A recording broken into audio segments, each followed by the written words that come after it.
আসসালামু আলাইকুম। আশা করি সবাই ভালো আছেন, আলহামদুলিল্লাহ। ফ্যামিলির সবার ভিসা হয়ে গিয়েছে। এখন একসাথে ট্রাভেল করবেন নাকি প্রথমে প্রিন্সিপাল অ্যাপ্লিকেন্ট আসবেন, আসার পরে ক্লাস জয়েন করবেন, তারপরে ধীরে সুস্থে হাজব্যান্ড অথবা ওয়াইফ অথবা বেবি আসবেন? এই যে একটা কোয়েশ্চেন, একসাথে আসবো না আগে পরে আসবো, এই কোয়েশ্চেনটা নিয়ে আজকে একটু আলোচনা করতে চাই, কথা বলতে চাই।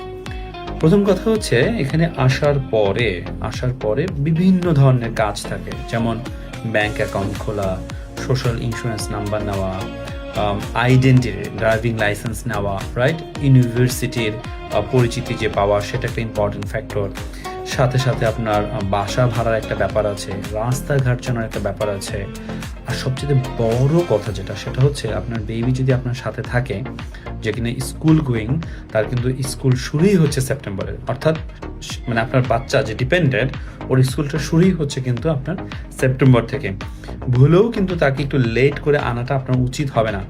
আপনার লেখাপড়া ঠিক যেমন সেপ্টেম্বর ইনটেক থেকে শুরু হচ্ছে, আপনার বাচ্চা যে কিনা ডিপেন্ডেন্ট হিসেবে আপনার সাথে আসতেছে, তারও কিন্তু সেপ্টেম্বর ইনটেক থেকেই পড়ালেখা শুরু হচ্ছে।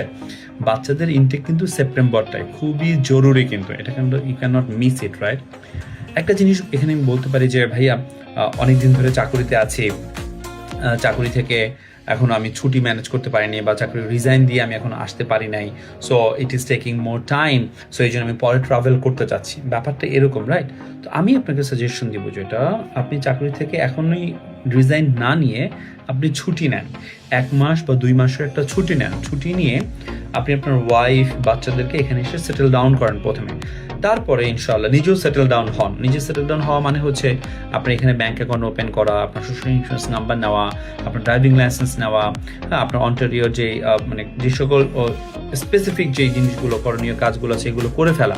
তারপরে আপনি বাংলাদেশে ব্যাক করেন, বাংলাদেশে ব্যাক করে তারপরে আপনি সুন্দর করে রিজাইন দিয়ে সুন্দরভাবে আপনি আসেন। যেহেতু আপনি ওপেন ওয়ার্ক পারমিটে আছেন, আপনি যে কোনো সময় আসতে পারবেন, কিন্তু আপনার স্পাউস যিনি স্টাডি পারমিটে এবং আপনার বাচ্চা যেখানে স্টাডি পারমিট আছে, তাদের লাইফটা এখানে শুরু হয়ে গেল। সাথে সাথে আপনার যে এলিমেন্টারি যে কাজগুলো ছিল, সেগুলোও কিন্তু শেষ হয়ে গেল। অত্যন্ত জরুরি এই ব্যাপারটা ফোকাস করা, এই ব্যাপারটা কিন্তু ইম্পর্ট্যান্ট। নট অনলি যে আপনি আপনার ওয়াইফের সাথে, স্পাউসের সাথে আপনি আসলেন, একসাথে আপনার ঝামেলাটা শেষ হলো, শুধু এটাই না, বরং আপনার এখানে যে আরও যে গুরুত্বপূর্ণ যে কাজগুলো আছে, সেগুলো কিন্তু আপনি শেষ করলেন। এটাকে বলে সফট ল্যান্ডিং করা। এই সফট ল্যান্ডিং কিন্তু অত্যন্ত জরুরি সকলের জন্য। কেমন? আশা করি এই ছোট্ট আলোচনাটা অনেকের জন্য অনেক ইম্পর্টেন্ট ফ্যাক্টর হয়ে দাঁড়াবে।